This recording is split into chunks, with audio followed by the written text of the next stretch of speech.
So that's if you want to actually button check without having to go into the correct, match. without wasting everyone's life. Yeah, yeah. But I know commentators are really happy about that because it cuts the timeout where you have to talk over the button check.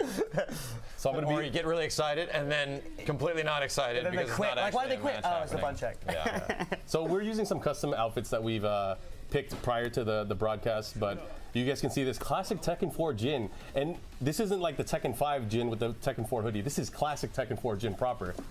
And I'm using the Bullet Club shirt on Eliza.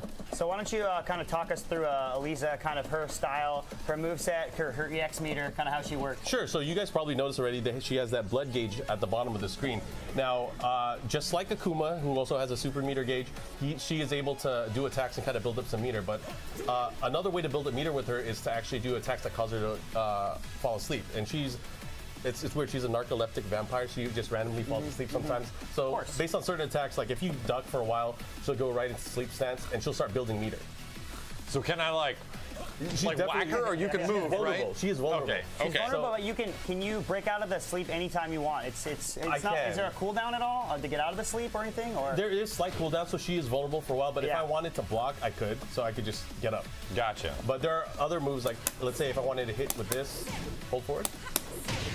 That forces me to go to sleep, and that's only on hit. So there's certain moves in the game that causes her to go to sleep, and of course just so that move, because it puts you into sleep after the attack, also builds the meter. Correct. Now let me show you what she can do with the meter. So one of the things is obviously when she has full meter, she'll have access to a super move. Yeah. But aside from that, she has access to some cancels. So similar to Akuma's focus dash cancel, she can cancel her fireballs into what looks like an EX cancel. Wow, okay. And she's able to cancel the fireball to either extend her combos or force a 50-50 mix-up. Okay. Was the bite giving her meter too, or is it just raw damage? Okay. So the bite will also give her meter. So any of her attacks that actually have a bite, similar to like, let's say the one throw that she has, she'll take a bite out of Jin, but she'll also gain some extra meter out of it. So there's a lot of ways for her to get meter, and she becomes way more dangerous with that meter. But let's try to get some matches in. Let's go. Yeah, we'll let Mark unleash his Eliza power.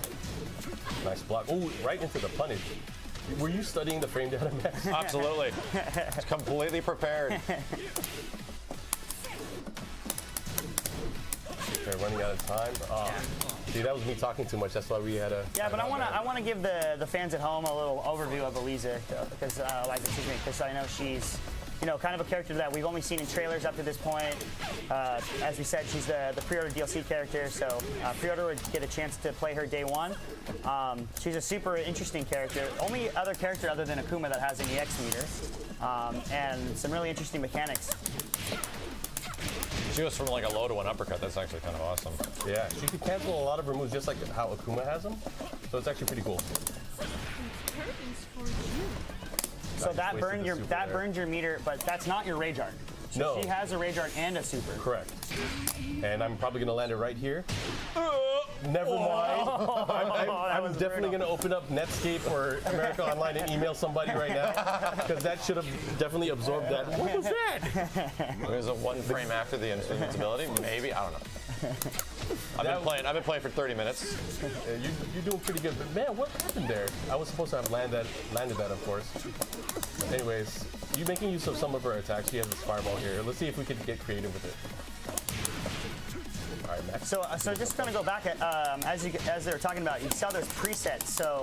So in the character customization mode that we'll show a little bit later in the stream, you can set presets, and then when you're going into your versus mode, your online matches, you can choose that costume. So you kind of have the option of picking some custom costumes, which is awesome. Yeah.